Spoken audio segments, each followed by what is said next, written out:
Good morning.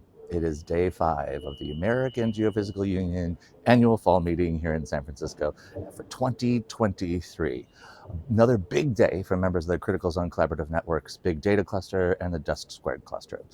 Big data researchers in that collaborative network are going to be talking about water quality and water quantity as the climate continues to change. They'll be talking about using machine learning models to predict how floods will behave, to better prepare for the more often occurring floods that threaten communities and businesses throughout the world. And then over in the Dust Squared cluster, they'll be talking about dust emissions and chemical emissions from cities and how to monitor that to make sure that air quality stays the same. Also, remote sensing of snow, because snow, of course, impacts water quantity and then water resource management. In a drying and warming world, water becomes very, very important.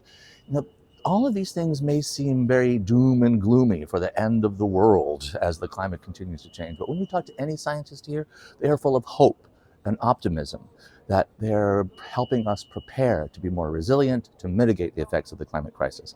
It is not a mood of somber reflection. It is more a mood of excited inspiration for how the work that's being presented here at AGU this week can help humankind be more safe, productive, and to help care for their children moving into a changing future. We talked to Lauren Lohman, who is an eco-hydrologist yesterday, and we asked her, why is there even still science going on?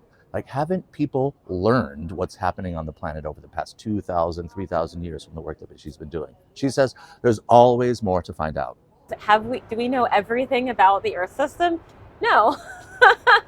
And I think that we're constantly learning, not only about maybe new processes that we didn't think or think to look for even or had observed before, but even different ways to think about what we have observed, which I think will always mean that we're advancing and having new science.